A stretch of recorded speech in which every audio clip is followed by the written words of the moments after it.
The synopsis. Characterization of kind of consciousness prevalent in Atlantean times when etheric body did not yet coincide with physical. Gradual solidification of physical body. Influence of Lucifer and efforts of Atlantean leaders to guard against it. The Atlantean Oracles. Relations of their initiates with their pupils. Sinking of Atlantis and its consequences. Continuation of oracles and mysteries of Post-Atlantis. Study of what is now anthroposophy in mysteries.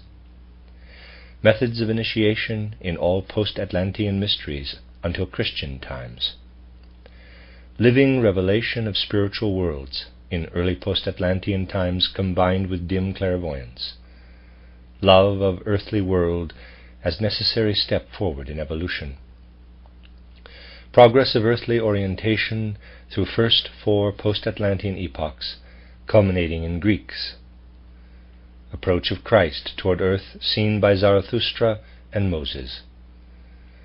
Similarity between baptism by John and pre-Christian type of initiation. Spiritual experience of those baptized by John. Recognition of the approaching I Am by some. Christ impulse as spiritual love, brought to earth by Christ to counteract egotism of Lucifer. Undertone of Christ impulse in Tolstoy. Contrast of Tolstoy's Christianity with that of Soloviev. Anthroposophy needed for long ages to come to give understanding of Christ. Lecture 6. Yesterday we drew attention to the existence of great leaders of mankind as far back as the epoch we call the Atlantean period of human evolution. We know from what was brought forth yesterday that this epoch ran its course on a continent we call the Old Atlantis, lying between Europe, Africa, and America. We also mentioned that human life at that time was very different from what it is today, particularly with regard to the nature of human consciousness. We learned from yesterday's lecture that the consciousness with which man is endowed today developed only gradually, and that he started from a sort of dim clairvoyance. We know further that the human beings of the Atlantean period possessed a body consisting of a substance far softer, more flexible, more plastic than that of the human body today. Clairvoyant consciousness reveals the fact that at that time men were not yet able, for example, to perceive solid objects, such as our eyes see today in sharp outline. The Atlantean could distinguish the objects of the outer world, the mineral, plant, and animal kingdoms, but only indistinctly, blurred. Just as nowadays, on a foggy autumn evening, the street lights show a fringe of color, so people of that time saw objects surrounded by a colored border, an aura, as the term is. The auras were the indications of the spiritual beings belonging to the objects. At certain times in the course of the day, the perception of these spiritual beings was very indistinct, but at other times very clear, especially in the intermediate states between waking and sleeping. If we want to imagine the consciousness of an ancient Atlantean vividly, we must say to ourselves, he did not see a rose, for example, so sharply outlined as we do today. It was blurred, hazy, and surrounded by colored borders. Already by day it was indistinct, but it became more so and disappeared entirely in the interval between waking and sleeping. On the other hand, however, he discerned quite clearly what we must term the rose spirit, the rose soul, and the same was true of all other objects in his environment. In the progress of evolution, outer objects became ever clearer, while perception of the spiritual beings associated with them grew ever dimmer. But in place of it, man kept developing his self-consciousness. He learned to be aware of himself. Yesterday we mentioned the point in time when a distinct sense of the ego emerged, adding that the etheric body came to coincide with the physical body as the last third of the Atlantean age approached. You can imagine that previously the nature of leadership as well was quite different, for at that time there existed nothing like a mutual understanding among men resting on an appeal to reason. In those days of dim clairvoyance, mutual understanding was based upon a subconscious influence passing from one to the other. Especially was there still present to a high degree something we know today only in its last misinterpreted and misunderstood surviving form, namely a kind of suggestion, a subconscious influence from man to man, appealing but little to the active cooperation of the other soul. Looking back to early Atlantean times, we see that a powerful effect was exercised on the other soul the moment any image, any sensation arose in a man's soul, and he directed his will upon the other person. All influences were powerful, as was also the will to receive them. Only traces of all this still exist today. Picture to yourself a man of that time passing another while executing certain gestures. If the observer were even slightly the weaker of the two, he would have felt impelled to imitate and mimic all the gestures. The only surviving remnant of this sort of thing is our inclination to yawn when we see another person yawning. Formerly, a far closer tie prevailed between human beings, based on the fact that they lived in an atmosphere totally different from that of today. Only during a heavy rain do we nowadays live in water-soaked air. In that time, however, the air was constantly saturated with dense moisture. In the early Atlantean age, man was composed of a substance no more dense than that of certain jellyfish, now living in the sea, and scarcely distinguishable from the surrounding water. That was the way man was constituted at that time, and he solidified only gradually. Nevertheless, we know that even then he was exposed to influences not only of the regular guiding higher spiritual beings who either dwelt on the sun or were distributed among the various planets of our solar system, but also of the luciferic spirits that influenced his astral body. We have also characterized the manner in which these influences took effect, but we found further that those who were to be the leaders of the Atlantean people had to combat these luciferic influences in their own astral body. By means of the spiritual and clairvoyant nature of their consciousness, all men of that time could perceive whatever spiritual influences were exerted on them. Nowadays, one who knows nothing of spiritual science laughs when you tell him his astral body shows the effects of luciferic spirits. But then he does not know that the influence of these spirits is far stronger than it would be if he took note of them. Quote, "The devil your good folk ne'er sent, e'en though he had them by the collar," unquote. That is a very profound utterance in Goethe's Faust, and many a materialistic influence of today would not exist if people knew that man is by no means rid of all the luciferic influences even yet. In Atlantis, the leaders and their disciples kept a careful watch over everything that excited passions, instincts, and desires from that direction, which aroused in man a deeper interest in his physical, sensible surroundings than was beneficial for his progressive development in the world. One who aspired to become a leader had first of all to practice this self-knowledge and watch himself carefully for anything that might arise through Lucifer's influence. He had to observe these luciferic spiritual beings in his own astral body most accurately, for by so doing he could keep them at a distance.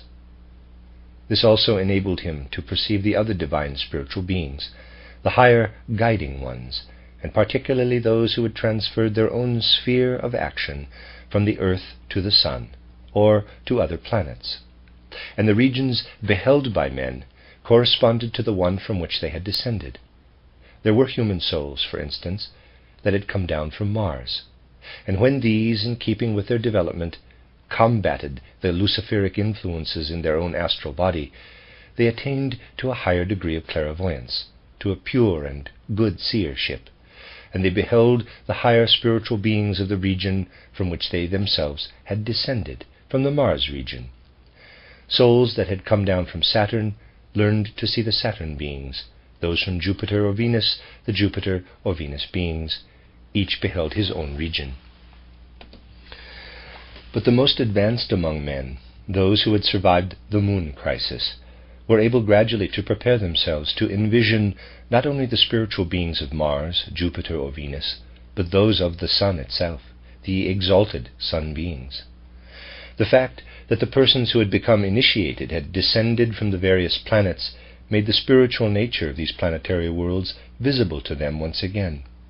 From this it is clear why in ancient Atlantis there were institutions, schools, where those who had descended, for example, from Mars were accepted, when sufficiently mature, for the purpose of studying the mysteries of Mars. There were other sanctuaries where those who had come from Venus became acquainted with Venus mysteries. Applying the later term oracle to these institutions, we have in Atlantis a Mars oracle, where the mysteries of Mars were studied, a Saturn oracle, a Jupiter oracle, a Venus oracle, and so on. The most exalted was the Sun oracle, and the loftiest of all the initiates was the ranking initiate of the Sun oracle. Because suggestions and the influences of will played so important a part, the whole method of instruction was very different. Let us try to imagine how teacher and pupil conversed with each other.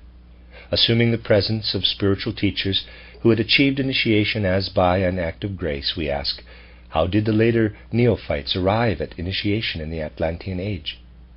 Here we must picture first of all the mighty impression exercised by those already initiated, through their whole conduct, their mere presence, upon those predestined to become their pupils. The very sight of an Atlantean initiate was enough to start sympathetic vibrations in the souls of those who were destined to become pupils, thus disclosing their fitness for discipleship.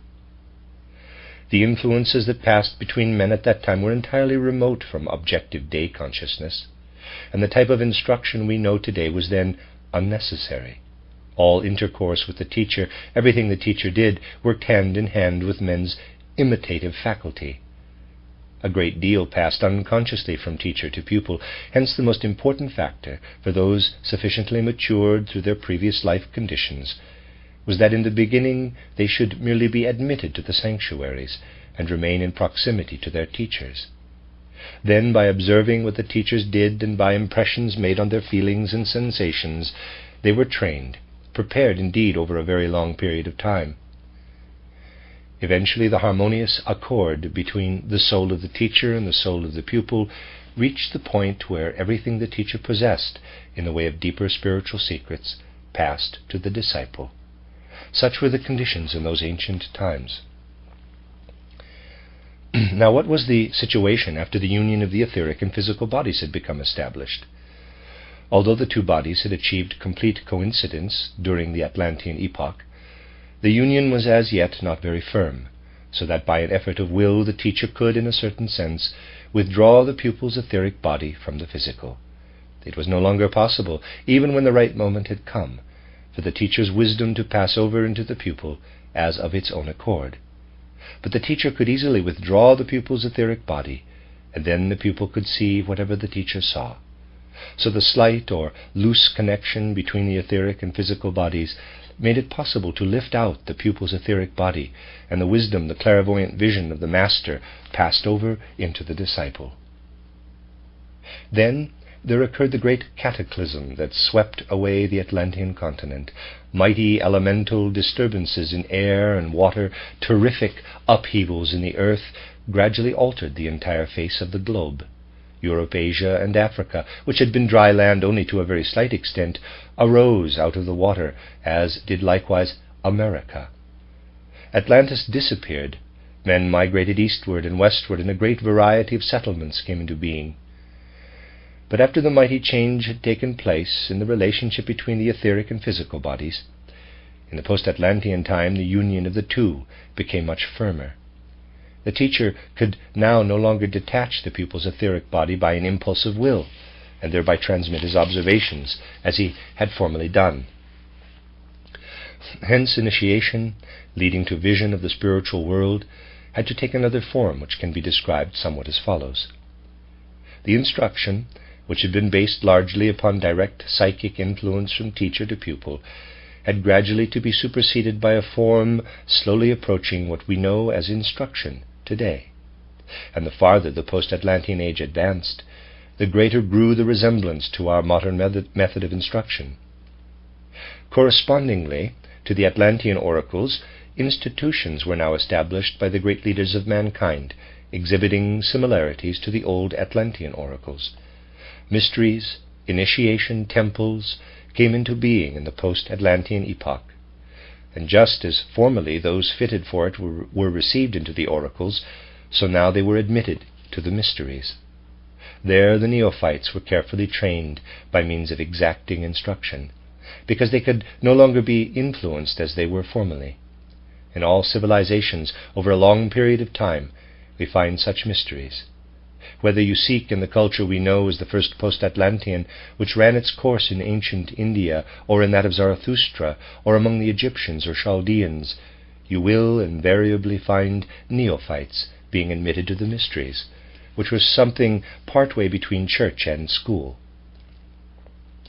There they underwent a severe training calculated to promote thinking and feeling as these apply to events of the invisible spiritual world, not merely as related to things of the sense world. And what was taught there can now be accurately defined. To a great extent it was the same as what we have come to know today as anthroposophy. That was the subject of study in the mysteries. It differed only in that it was adapted to the customs of that time and was imparted according to strict rules. Today, people who in a certain sense are mature can be told of the mysteries of the higher worlds in a more or less free way and comparatively rapidly. Formerly, however, instruction was strictly regulated. In the first grade, for instance, only a certain sum of knowledge was imparted and all else kept completely secret.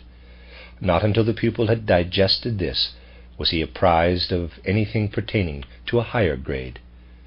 Through this sort of preparation, concepts, ideas, sensations, and feelings referring to the spiritual world were implanted in his astral body, a procedure tending at the same time to combat the influences of Lucifer. For all that is imparted in the way of spiritual scientific concepts refers to the higher worlds, not to the world in which Lucifer aims to stimulate man's interest, not to the sense world alone. Eventually, when the neophyte had been prepared in this way, the time approached for him to be guided to independent vision. He himself was to see into the spiritual world. This necessitated the ability to reflect in his etheric body everything he had accumulated in his astral body. For vision of the spiritual world is achieved only when the fruits of the study stored in the astral body are experienced so intensely through certain feelings and sensations connected with the knowledge acquired that not only the astral body, but the denser etheric body as well is thereby influenced. If the pupil was to rise from learning to seeing, all that had been taught him had to have borne fruit. That is why throughout the Indian, Persian, Egyptian, and Greek epochs, the training period closed with the following act. First, the pupil was again prepared for a long time, now not through learning, but by means of what we call meditation and other exercises designed to develop inner concentration, inner tranquility, inner equanimity. He was prepared to make his astral body in every respect a citizen of the spiritual worlds, and when the right time had come, the conclusion of this development consisted in his being placed in a death-like state lasting 3.5 days. While in Atlantean times the etheric and physical bodies were so loosely joined that the former could be withdrawn more easily than in later periods, it had now become necessary in the mysteries to place the neophyte into a death-like sleep. While this lasted, he was either placed in a coffin-like box or bound to a sort of cross, something of that sort. The initiator, known as the Hierophant, possessed the power to work upon the astral, and particularly upon the etheric body, for during this procedure the etheric left the physical body. That is something differing from sleep. In sleep the physical and etheric bodies remain in bed, while the astral body and ego withdraw. In this final act of initiation, however, only the physical body remained in place. The etheric body was withdrawn from the greater part of the physical body. Let me read that again. The etheric body was withdrawn from the greater part of the physical body. Only the lower portions remained. The upper portions were lifted out, and this left the candidate in a death-like state. Everything that had been learned through meditation and other exercises was now impressed into the etheric body while in this condition. During these 3.5 days the human being really traversed the spiritual worlds, wherein the higher beings dwell. After the 3.5 days had passed, the Hierophant called him back, meaning that he had the power to awaken him, and the candidate brought with him a knowledge of the spiritual world. Now he could see into this spiritual world and could proclaim its truths to his fellow men who as yet did not possess the maturity to behold it themselves. Thus the ancient teachers of pre-Christian time had been initiated into the profound secrets of the mysteries. There they had been guided by the Hierophant during the 3.5-day period. They were living witnesses to the existence of a spiritual life, and to the fact that behind the physical there is a spiritual world to which man belongs with his higher principles, and to which he must find his way. But evolution proceeded. What I have just described to you as an initiation existed most intensively in the first epoch after the Atlantean catastrophe. The union of the etheric and physical bodies, however, grew ever firmer, hence the procedure became more and more dangerous, because man's whole consciousness accustomed itself increasingly to the physical sense world. This, after all, was the purpose of human evolution. Men were to become used to living in this physical world with all their inclinations and propensities. It implied great progress for mankind that human beings truly developed this love for the physical world. In the early part of the Post-Atlantean civilization there still remained a living recollection of the existence of a spiritual world. People said, "We, the late descendants, can still see into the spiritual world of our ancestors." They still retained their dim, dull, clairvoyant consciousness, and they knew where lay the world of truth, which was their true home. They said, "All that surrounds us in our day consciousness is like a veil spread over truth. It hides the spiritual world from us. It is Maya, illusion." They did not accustom themselves at once to what they now could see. They could not readily understand that it was intended that they lose their awareness of the old spiritual world. That was the characteristic feature of the first Post-Atlantean civilization. Hence, that was the time in which men could most easily be guided to the spirit, for they still felt a lively interest in the spiritual world. Naturally, matters could not remain thus, because the earth's mission consists in man's becoming fond of the forces of the earth and conquering the physical plane. Were you able to envision ancient India, you would discover the spiritual life to be on a tremendously lofty level. A comprehension of what the original teachers revealed to mankind is possible for the human being in this day and age only after a study of spiritual science. For everybody else, the teachings of the great holy rishis are nonsense, foolishness, for he can make no sense out of what is told him in them about the mysteries of the spiritual world. From his standpoint, he is naturally quite right. Everyone is always right from his own standpoint. In ancient India, spiritual vision was enormously developed, but the use of even the simplest implements was non-existent. People provided for themselves in the most primitive ways.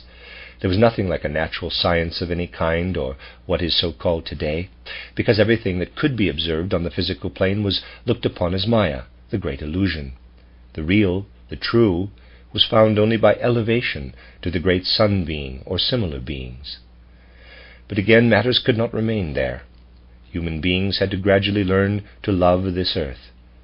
Among the Post-Atlanteans, there had to be those as well with the will to conquer the kingdom of earth, and the first attempt to this end was made in the time of Zarathustra.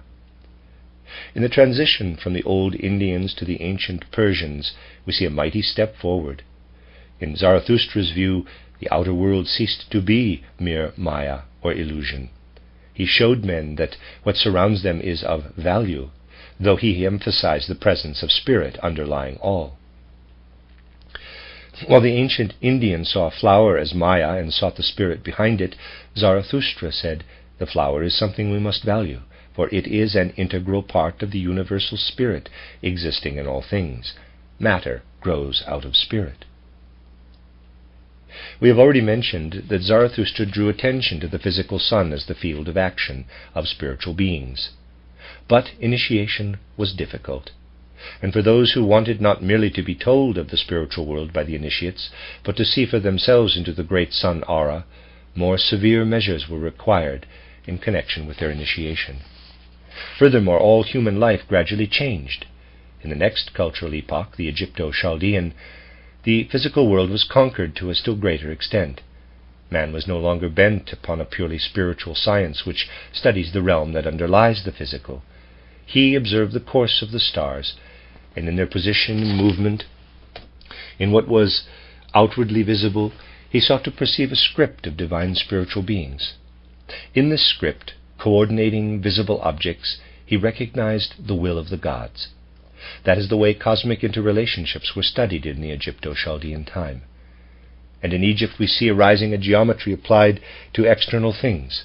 Such is the story of man's conquest of the outer world. In Greece, even greater progress was made in this direction. There we see how the union of soul experiences and external matter comes about.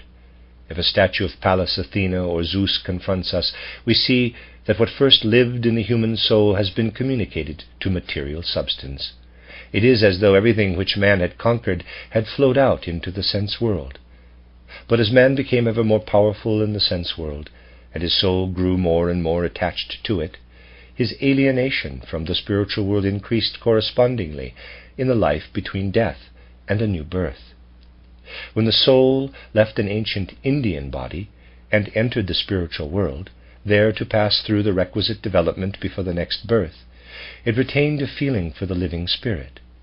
Through his whole life, the man of that time yearned for a spiritual environment, and all his sensations were stimulated by the revelations he had heard concerning life in the spiritual world, even if he was not an initiate himself.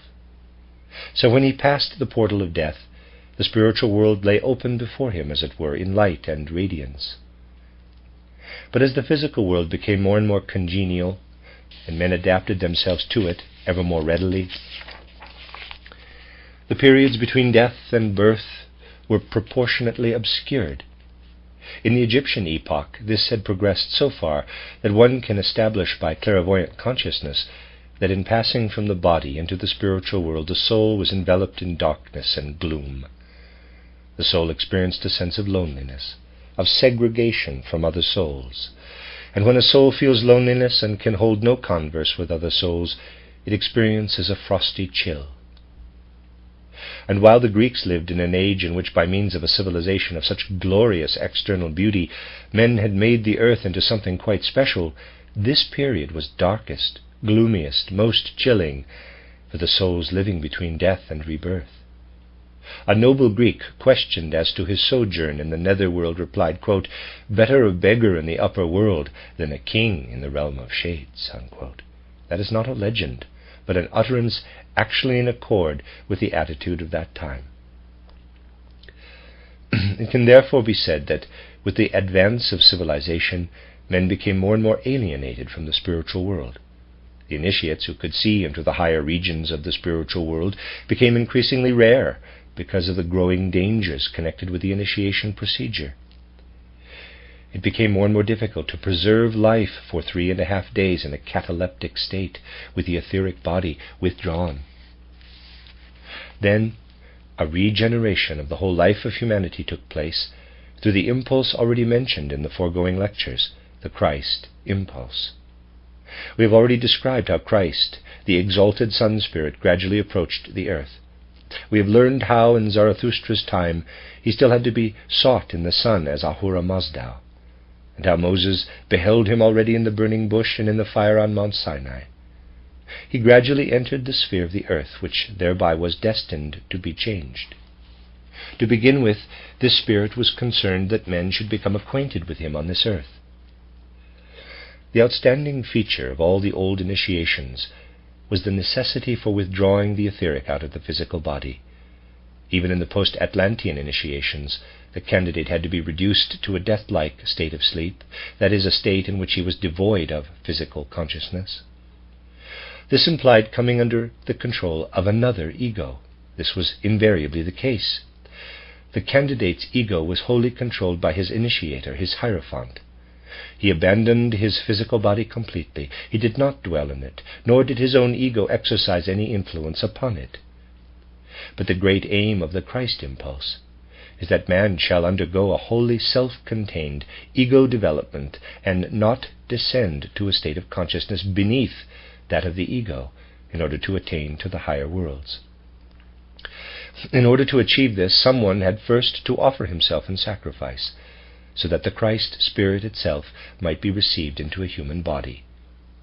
We have already pointed out that a certain initiate who had prepared himself through a great many incarnations had become able, beginning with a definite period in his life, to yield up his own ego and receive the Christ within himself.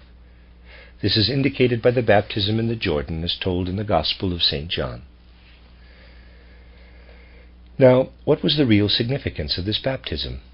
We know that John the Baptist, the forerunner, who told of the coming of Christ Jesus, carried it out among those whom he had prepared to receive the Christ in the right way. We will understand what the St. John Gospel tells us of the baptism only if we bear in mind that John's purpose in baptizing was the true preparation for the coming of Christ. If you picture a modern baptism, which is but an imitation of the original symbol, you will gain no understanding of what it once signified. It was not a mere sprinkling with water, but a complete immersion. The candidate was submerged under water for a certain length of time, varying according to circumstances. What this signified we shall now learn by delving into the mystery of the being of man. Recall to mind that the human being consists of physical body, etheric body, astral body, and ego. In the waking state, during the daytime, these four principles are firmly knit together. But in sleep, the physical and etheric bodies remain in bed, while the astral body and the ego are outside. In death, on the other hand, the physical body remains as a corpse, the etheric body withdraws, and for a short time the ego, the astral body, and the etheric body of man, or a body, remain united. To those of you who have heard even a few of my lectures, it must be clear that in this moment a quite definite experience appears first. The deceased sees his past life spread out before him like a magnificent tableau. Side by side in space all the situations of his life surround him. That is because one of the functions of the etheric body is that of memory bearer, and even during life only the physical body prevents all this from appearing before him. After death, with the physical body laid aside, everything man has experienced during his lifetime can enter his consciousness. Now I have mentioned as well that such a review of life also results from being in peril of death, or from any severe fright or shock. You know, of course, from reports that when a man is in danger of drowning or of falling from a mountain height, he experiences his whole past life as in a great tableau, provided he does not lose consciousness. Well, what a man thus experiences is the result of some danger, such as drowning was experienced by nearly all who were baptized by John. The baptism consisted in keeping a person under water until he had experienced his past life. But what he experienced in this way was, of course, experienced as a spiritual picture. It became apparent that in this abnormal state, the spiritual experiences linked up, as it were, with the spiritual world in general, so that after being lifted out of the water again, after the baptism by John, a man knew there is a spiritual world. In truth, what I bear within myself is something that can live within the body. After baptism, a man was convinced of the existence of a world to which he belonged in respect of his spirit. What then had John the Baptist brought about by baptizing in this way? People had become more and more attached to the physical world as a means of mutual contact, and believed the physical element to be the true reality. But those who came to the Baptist experienced their own lives as spiritual. After being baptized, they knew that they were something over and above what their physical body made them. The human mind had gradually developed in the direction of the physical world, but John evoked in those he baptized the awareness of the existence of a spiritual world to which their higher selves belonged. You need only clothe John's utterance in other words, and you have, quote, "Transform your mind that is now directed toward the physical world," unquote. Footnote, the German has, quote unquote, Sinn, S-I-N-N here, where in Matthew 3:2 it says in English, "Repent ye." The German has "Ändert euren Sinn," transform, change your mind or attitude. This is also the correct meaning of the Greek metanoit.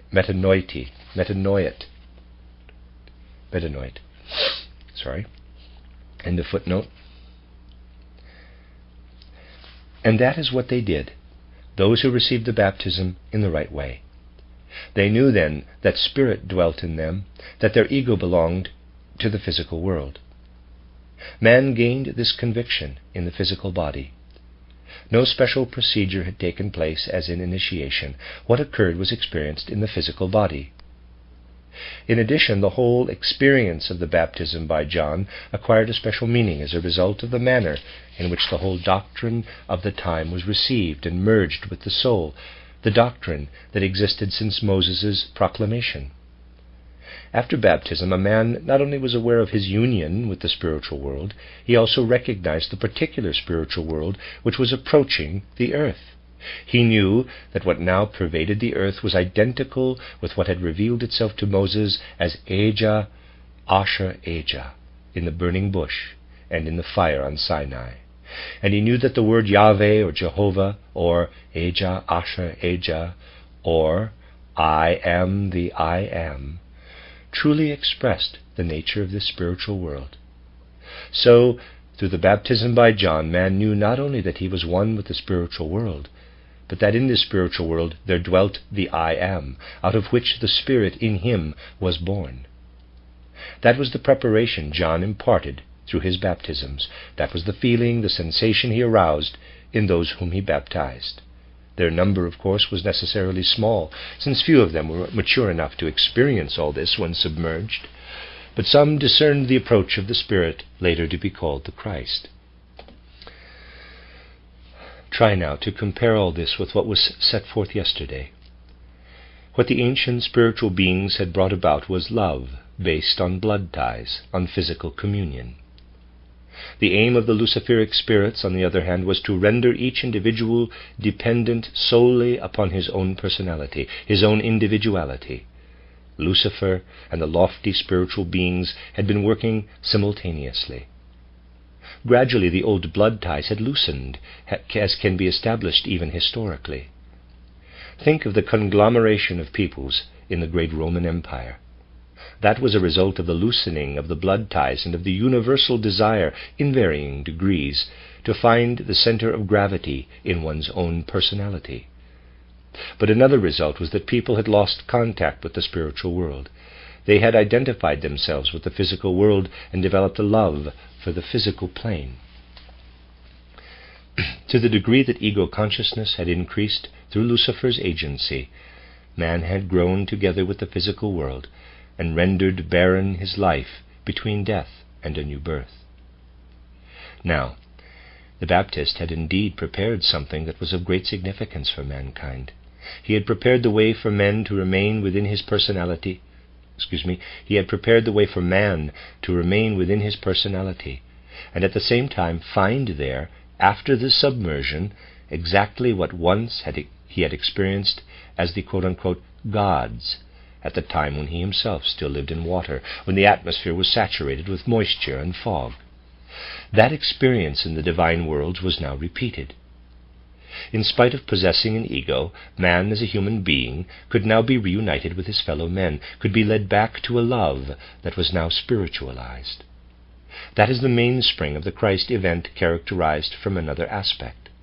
Christ represents the descent to our earth of the spiritual power of love, though even today its mission is only beginning to take effect.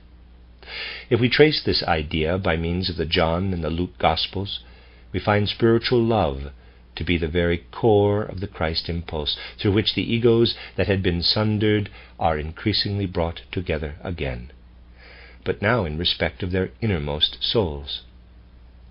From the beginning, men have been able to surmise, but dimly, what Christ had come to mean for the world, and today very little of it has been realized, because the sundering force, the after effect of the Luciferic powers, is still present, and the Christ principle has been active only for a short time.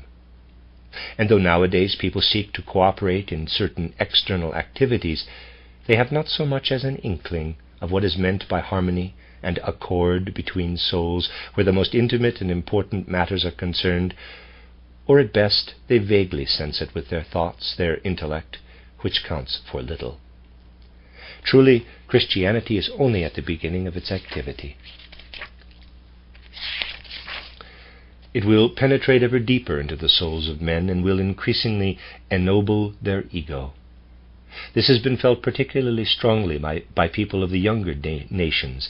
They feel the need of identifying themselves with the Christ force, to steep themselves in it if they are to get on. One of our contemporaries in Eastern Europe, the executor of the great Russian philosopher Soloviev, once said, quote, "Christianity must unite us as a nation, otherwise we shall lose our ego, and with it all possibility of being a people." Unquote, footnote. As yet no one has been able to identify this executor with certainty. End footnote.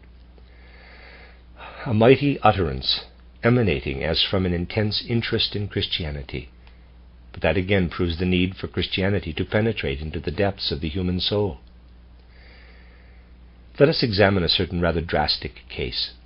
It will show us that precisely in respect of the innermost life of the soul, even the most high-minded and noble men are still far from possessing what will one day lay hold on them, when Christianity shall have filled man's innermost thoughts, his innermost ideas and feelings. Think of Tolstoy and of his work during the last decades, which seeks to reveal in its own way the true meaning of Christianity. A thinker of his caliber should arouse enormous respect, especially in the West, where whole libraries are cluttered up with lengthy philosophical, hair-splitting speculations, saying no more than a Tolstoy can say in a few great and powerful words, as in his book On Life.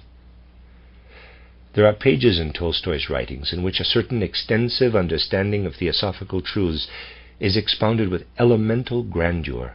Truths, to be sure, which a philosopher of Western Europe cannot hit upon so accurately, or at best he must write volumes about them, because what they reveal is mighty. It can be said that in Tolstoy's works there is an undertone we can call the Christ impulse. Engross yourselves in his books, and you will see that what pervades him is the Christ impulse. Now, turn to Tolstoy's great contemporary.